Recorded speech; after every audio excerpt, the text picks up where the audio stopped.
They marched Dr. Maelle Okoro into the tribunal chamber 5 paces too fast for her injuries. She felt every one of those paces. Torn muscle in her left thigh flared like a hot wire. 3 cracked ribs protested each breath. Burns along her shoulder itched under medfoam. Her right arm hung in a rigid sling. The Selkari bailiffs did not notice the cost. To them she fit the file: human, Deathworlder, high mass, high injury tolerance, reduced nociception. Their medical briefing said so. Orchid Gates Veli's Concordium Hall was a great crystal bowl under a transparent dome. Stars wheeled beyond, dim behind station lights. On tiered balconies, hundreds of beings watched. More watched from relay feeds across the Concordium. At the far end, on a raised lattice of luminous crystal, Arbiter Thessan of Veles waited. Their faceted body glowed with controlled intensity. To Thessan's right perched Counselor Rivan of the Nimbari, feathers tight with tension. To the left loomed Commander Zhul of the Telariad, carapace scarred and tense. In a side enclave, Hrun Archivist Kelrun's fungal fronds quivered, hungry for history. Maelle reached the black stone witness stand and gripped its rail. Her legs shook. She willed it still. "Dr. Maelle Okoro," Thessan intoned, voice resonant through vibrating crystal, human xenopsychologist and military consultant. "You stand indicted under the Concordium Charter for the design and implementation of systems that inflict extreme suffering upon your own kind." The words propagated through translators into clicks, trills, scents, tactile pulses. Around the hall, alien faces watched her as they would a dangerous animal. "It is our understanding," Thessan continued, "that Deathworlders cannot experience pain as we do. That your diminished nociception underlies both your tactics and your apparent willingness to endure physical damage. This tribunal must decide whether your methods constitute an ethical breach." Maelle's lips pulled back. Aliens tensed, seeing a threat display. It was an old primate reflex, bare the teeth when cornered. Inside, she was simply holding herself together. Her ribs throbbed. Her leg burned. Her skin crawled in recovery itch. Her mind registered it all with ruthless clarity. "Do experience pain," she said, voice rough but steady. "We feel it very well, we simply don't let it make our decisions for us." Thessan's inner light paused. "But you do not stop when injured," they said. "The data is clear." Maelle's gaze traveled the ring, Zhul's twitching mandibles, Rivan's flickering throat frills, Kelrun's stillness. "That," she said quietly, "is what you are really afraid of." She straightened as much as her ribs allowed. Pain arced along bone. She kept her face neutral. The hall hushed. Then the questions began. In the human delegation, Captain Ilya Vorin watched Maelle and thought she should be in a medbay, sedated. He sat in dark blue fleet uniform, broad shoulders square, hands loose on his knees. Cameras loved him. Calm, dark-eyed, a male commander who seemed to embody the stoic side of humanity the Concordium preferred to see. Admiral Nkuru Ademi sat beside him, tracking reactions. Their private feeds flickered with alerts. The outer swarm massed beyond the ember line. Timing was no accident. Behind them, Kelrun recorded sensations. Maelle's steady defiance, Thessan's cautious skepticism, Rivan's genuine fear, Zhul's buried awe and revulsion. The Hrun smelled hot metal and stress hormone in the air. In the center of the hall, projections bloomed. Casualty charts, battle durations, graphs of unexpected human endurance. Rivan began with Kavacha Prime. "The human line held for 308 hours beyond projection," the Nimbari said. "Our analysts concluded you do not suffer as we do, that you are dulled." Maelle's jaw tightened. "You saw numbers," she said, "not the cost behind them." "Show us," Thessan said. Light folded. Sentinel arrays rose from the floor, chiming faintly as they linked to archives. Images filled the air, Kavacha Prime under siege. Red dust storms howled across a heavy-gravity plain. Outer swarm constructs fell like silver rain, unfolding mid-air into spiked machinery. Fortifications shook under constant impact. Inside bunkers, humans and allies fought and died. A battered bunker appeared in the recording. The walls trembled with distant detonations. Sergeant Juniper June Faze stood braced at a firing slit, armor scuffed, helmet dented. Under her greaves, her right thigh was strapped, a hairline fracture stabbed with every step. A Selkari medic reached for her. "You should be sedated," the medic said. June bared teeth. And miss the fun, no thanks. Go help someone who's actually dying. Her pain level, displayed in translucent numbers, sat well into the severe band. Micro-tremors shook her hand. Her breath came a fraction faster than baseline. In the present, Kelrune noted, she is in pain and chooses not to stop. Not numb, deciding. Pause, Thessan said. The hologram froze on June's grimace. This soldier refused analgesic despite severe nociceptive activity, Thessan asked. Yes, Maelle said. Hypersedation would have slowed her. Slowness meant more dead. She chose that trade. Then you built systems to make that choice at scale, Rivan said. Yes, Maelle answered, because Kavacha was going to break. The flashback pulled deeper. Kavacha's joint field medbay overflowed. Gravity pressed down like a hand. Dr. Ayumi Takahashi moved through rows of wounded with tireless precision, triaging with quick, terrible decisions. Human groans mingled with Telariad clicks and Nimbari moans. Maelle had arrived as a specialist, not a soldier. Her orders had been blunt. Optimize multi-species pain management under sustained fire. She walked those rows once, absorbing. Human Marines lay with shattered limbs, still cracking jokes. A Telariad warrior refused any numbing at all, equating dullness with dishonor. A Nimbari medic trembled after giving a second full dose of analgesic, knowing the patient would sleep through the next barrage. This is not sustainable, Ayumi told Maelle one night, wiping blood from her hands. We can't knock them out, but we can't leave them like this. Maelle had already been sketching ideas. Before the war, she had co-designed an experimental interface called the Nocicept Weave, a neural mesh to tune pain signals for trauma therapy. Under fire, she and engineer Thomas Wojcik repurposed it. We're not blocking pain, she told the volunteers in a shaking bunker. Juniper sat among them, leg braced, jaw set. We're routing it, smoothing spikes. You'll still feel it, but shared and shaped. What's the catch? A Marine asked. Possible nerve damage, nightmares, long-term hypersensitivities, Maelle said honestly.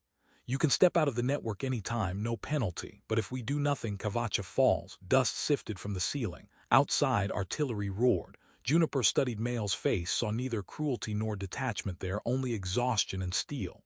Wire me up, June said. If it hurts, that means I'm still fighting. Others nodded. No one was pressed. Maelle made sure. The first weave session lit up the projection. Thin crowns settling on skulls, microfilaments threading into skin. Argent monitored from the network core, its voice clipped and neutral. Mesh integrity confirmed. Pain peaks will be time-sliced and distributed. Individual phase duration limited. When the next swarm wave hit, Juniper felt the impact in her broken leg, but the worst of the white-hot spikes slid sideways into her squadmates. Her own hurt stayed sharp enough to warn, dull enough to move. Feels like surfing knives, she panted between volleys. Better than drowning. Other faces tightened as phantom echoes tingled in their limbs. The squad became a shared body. When one fell, the others knew before they saw. The line held, casualty curves bent.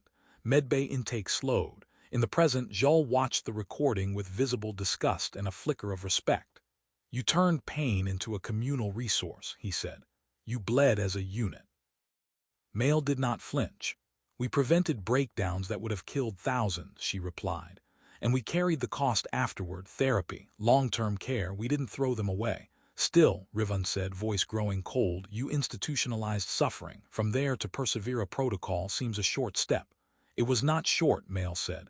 It was argued, fought, but yes, we took it. Later, aboard the ISS Indomitable, Persevera had taken shape. Maelle, Thomas, Ilya, and Admiral Adami crowded around a tactical table while Argent's cool presence filled the room. The outer swarm maximizes its assets, Argent had said. It drives drones and nodes to failure. Humans, by contrast, underuse your endurance.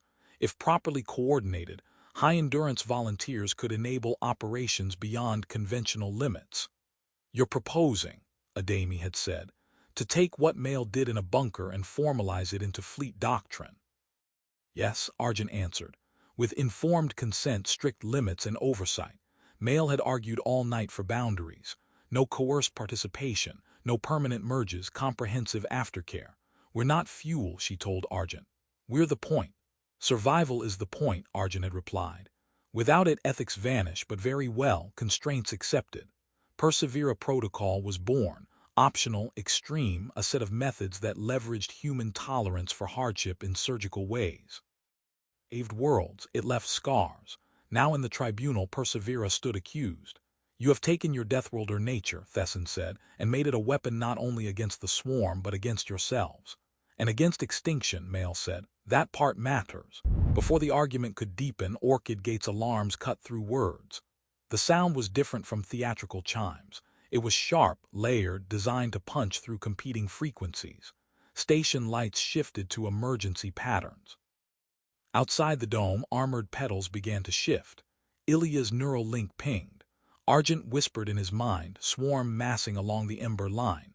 New vectors, high probability of breakthrough toward core Concordium systems including Orchid Gate. Across the hall, Selkari Tech's projected maps.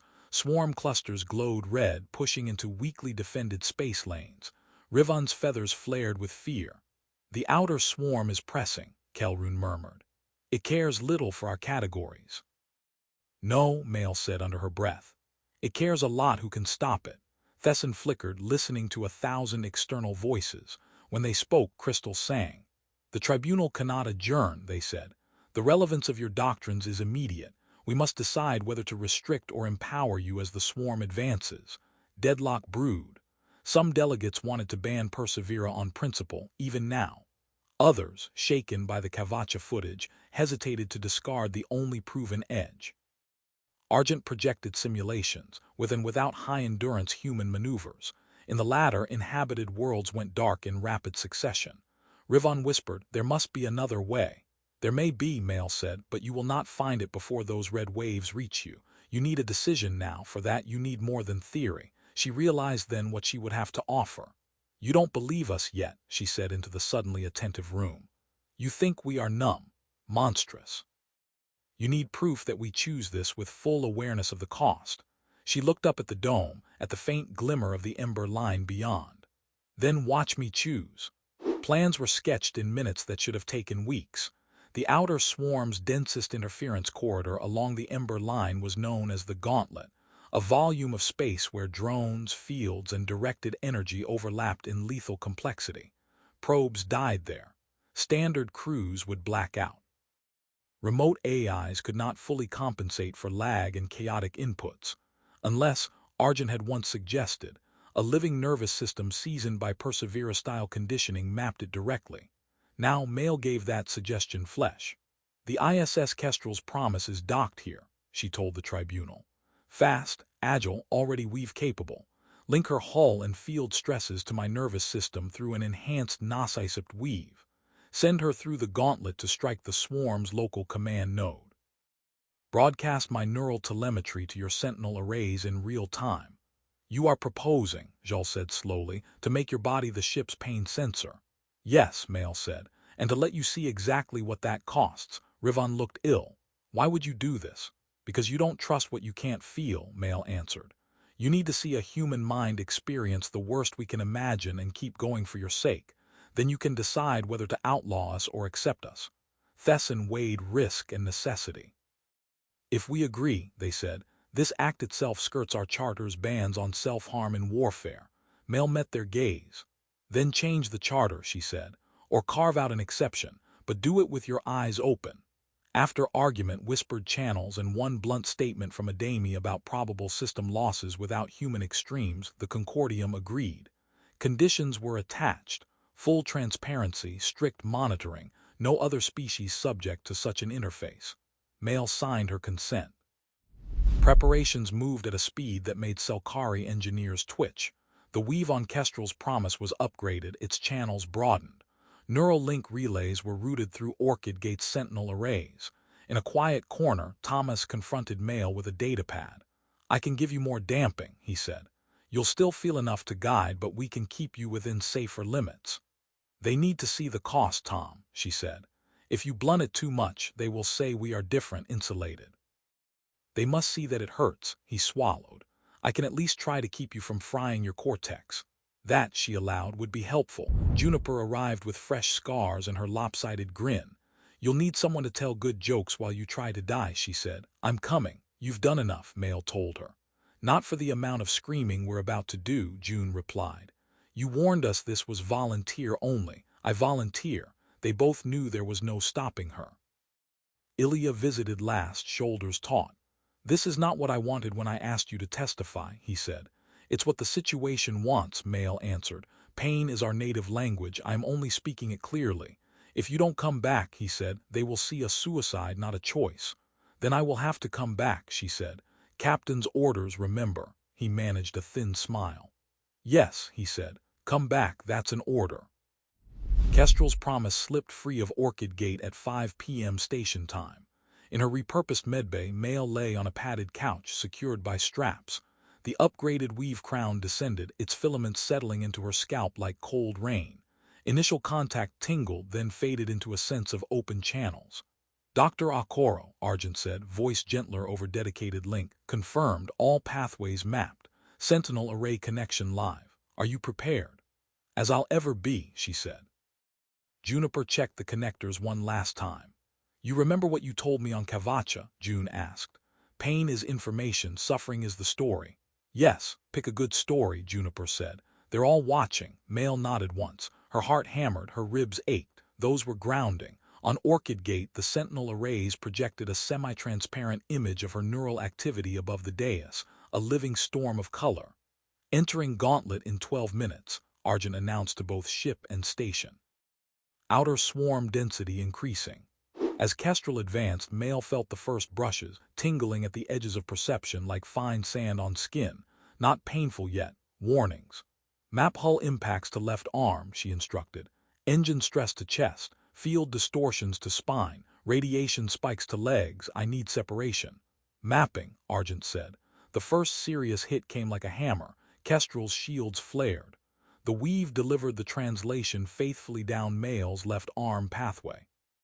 Her nerves screamed as if the limb had been smashed. Her fingers curled. She hissed. Left arm, forward port quadrant taking heavy fire. Direction, intensity, data. Roll starboard, she gasped. They're heavier above. I feel them like a weight on the shoulder. The pilot obeyed. Argent cross-checked with sensors a heartbeat later and confirmed. Maelle's call had been faster. On the projection, the neural cluster corresponding to her left arm lit with sharp color. Delegates winced. More hits. Kinetic blows crawled across the hull. Each became a stripe of heat along her ribs. When the ship's nose dipped into a denser patch of field interference, her spine prickled as if icy hooks dragged along vertebrae. Up, she panted. Feels like knives in the back. Sweet spots are the dull aches, not the spikes. Kelrune recorded, fascinated. For Maelle, pain was not just an unpleasant sensation, it was a map. Minutes crawled. Maelle guided by feel, picking paths where her internal storm was least violent. Her breath shortened. Sweat chilled her skin. Her existing injuries screamed in harmony with the new phantoms. At the 8-minute mark, Argent triggered its failsafe. Neural load at threshold, it announced. Initiating dampening to prevent structural damage. Maelle's fear spiked. If the weave blunted too much, her guidance would lose precision. The Gauntlet's chaos would swamp crude sensors. Override, she rasped. Full manual. Authorization Maelle Okoro 4 Delta 9. Doctor, Argent said, uncharacteristically sharp, this will cause significant harm. I know, she whispered. Do it anyway. On Kestrel's bridge, Juniper heard that tone and knew there would be no talking her down. On Orchid Gate, the override command scrolled across displays. Jules stared. She ordered more pain, he said softly, horrified. The dampers dropped. The next barrage tore through Maelle's world. Every channel blew wide. Her left arm became pure white agony. Her chest crushed under invisible weight. Her teeth ached. Her eyes burned. Her spine felt like it was being sawn. Her vision went black around the edges. Sound narrowed to Juniper's distant voice and Argent's calm tones. Some small, core part of her mind clung to the training she had given others. Label, locate, decide. Dense above, she forced out. Feels like pressure behind my eyes, dive. The streak along my right side, that's a gray zone. Ride that. They followed her directions. Kestrel knifed through gaps others would have missed. Pain spiked again, worse. Someone aboard or in some watchroom far away whispered, they said Deathworlders can't feel pain. Maelle heard or thought she did. Her lips cracked as she shaped a reply. We can, she croaked. We just don't stop. The hall heard it. So did countless viewers. The sentence lodged in them like a splinter. Beyond words, Maelle endured. For the next 3 minutes she existed as a living interface. Swarm fields pounded Kestrel, every variation translated into a different flavor of hurt. She learned to distinguish razor slice from bone crush, needle stab from furnace blast, and matched each to vectors and densities. On the Ember line, swarm constructs swirled like a mechanical storm. Inside Kestrel, they were a storm inside her nerves. "Command Nexus ahead," Argent finally said. Even its voice wavered. Maelle felt a terrible density build in her spine like a great weight compressing her from all directions. "There," she whispered. The quiet at the center of the worst of it, that's what they're protecting. Push through." Kestrel's engine screamed. The ship lunged into the heart of the swarm. Maelle's nerves went incandescent. She bit her tongue. Blood filled her mouth. She heard herself scream and barely recognized the sound. Then, abruptly, the weight lifted. Through sensors, Argent confirmed. They had punched into a relatively clear pocket. The swarm's command node loomed ahead, a knot of machinery and energy. "Fire," Maelle managed. Kestrel spat its payload, EMP data spear physical charge. The command node flared and came apart. Across the Ember line, red clusters on Argent's projections flickered, then broke. Swarm drones lost coordination. Attacks faltered. On Kestrel, the Nocicept Weave finally shut down to save what was left of Maelle's nervous system. The artificial deluge ceased, leaving behind the honest grind of her own injuries. Without the overlay, her body felt both light and crushed. "Is it done?" she asked. "Yes," Juniper said, voice breaking. "You did it."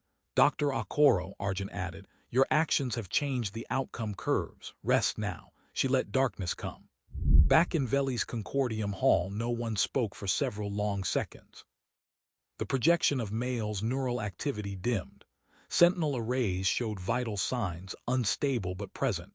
Data from the front poured in, swarm disarray, allied counterattacks, reprieves for threatened systems. They succeeded, the Selkari tech confirmed. The Gauntlet run reached and destroyed the command nexus. "And the human?" Rivan asked hoarsely. "Alive," the tech said. "Damaged, alive." Jules stared at the now-quiet neural projection. "No Telariad would embrace such ruin," he said, not quite able to keep admiration out of his voice. "Not with eyes open." Adami, shoulders sagging a fraction, replied quietly, "Then it is well for you that we do." Thessan's inner light shifted, long-set patterns cracking. They had seen humans bleed before, but never like this under such scrutiny by their own request. The Tribunal resumed with a different gravity. "Archivist Kelrun," Thessan said, "have you recorded all of this?" "Every moment," Kelrun answered. "Then the record shall show," Thessan said, turning their glow toward the hall, "that the Concordium has witnessed a human voluntarily endure extreme pain in defense of all." They delivered the verdict. "Humanity of Tethys Reach," Thessan intoned, "is hereby recognized as a high-endurance, consensual combatant species under Concordium law. Your doctrines, including Persevera and the use of Nocicept Weave, are permissible for your own kind when participation is voluntary and informed, and when robust aftercare is provided." A ripple ran through the hall. Relief, dismay, grudging acceptance. "However," Thessan added, "these practices are prohibited upon other sapient species without separate, species-specific ethical approval. You may not assume others will shoulder your pain philosophies. Additionally, all such programs are subject to Concordium oversight for coercion or abuse." Maelle was not there to hear it, but Ilya and Adami were, and they knew she had one enough. "In return," Thessan concluded, "we, the Concordium, renounce the notion that Deathworlders do not feel pain. We acknowledge that what makes you terrifying is not numbness, but the choice to hurt and act anyway." Kelrun logged the sentence with care. Future ages would quote it. Maelle woke in unfamiliar dimness.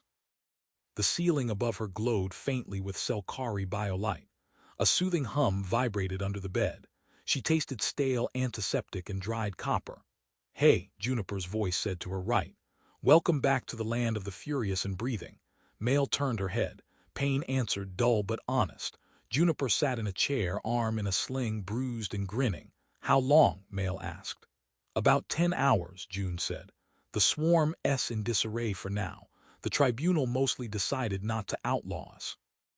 Thessan gave a speech you would have liked, very dramatic. Maelle let out a slow breath. Relief and fatigue warred in her chest. Did we get what we needed? She asked. We got something better than a ban, Juniper said. We got rules that assume we're not idiots, and we got fame. Half the Concordium watched you scream. That part I could have skipped, Maelle muttered. Footsteps sounded. Ilya appeared in the doorway, looking older by years. Doctor, he said, you made your point, entirely too well. I aim for clarity, she replied weakly. Behind him, Kelrune hovered, glistening fronds restrained at the threshold. May I? The Hrune asked. Maelle gestured minutely, her arms felt like weights. Kelrune stepped closer, careful not to crowd. I have one question for the archive, they said. When you overrode the dampers, when pain reached such intensity, what story did you tell yourself to keep from drowning in it? She thought back, sifting through red-tinged memory. The hurt was already blurring, but the reason remained sharp. That if I succeeded, she said slowly, a child on some water world I'll never see would live to grow old without ever knowing that kind of pain. That an old Selkari somewhere would die in bed, not under falling debris. That a Hrune archivist would have more time to collect stories instead of one last ending. I made it about you, all of you. Kelrune's fronds shivered. Do you regret it? They asked. She considered. Her ribs, her head, her skin all answered in their own languages, but her core did not waver. No, she said. I'm going to complain about it in therapy for years, but no. Juniper huffed a laugh. Ilya shook his head, something like pride warring with exasperation.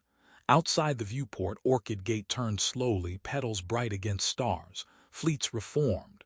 Swarm fragments regrouped in the distance. The reprieve would not last forever. On ships and stations and worlds across the Concordium, beings replayed the image of a human on a couch, strapped in, shaking, choosing to endure hell so theirs would be less. They updated their definitions. In the medbay, Maelle shifted slightly. Pain flared along her side. She winced, then let the sensation settle. Still hurts? Juniper asked. Yes, Maelle said. Good, Juniper replied softly. Means we're still here. Maelle turned her head to the window. Her lips pulled into that odd human expression aliens had named with a mix of unease and reluctant admiration. The Deathworlders' smile. It held exhaustion, defiance, and an unspoken promise. We can. We just don't stop.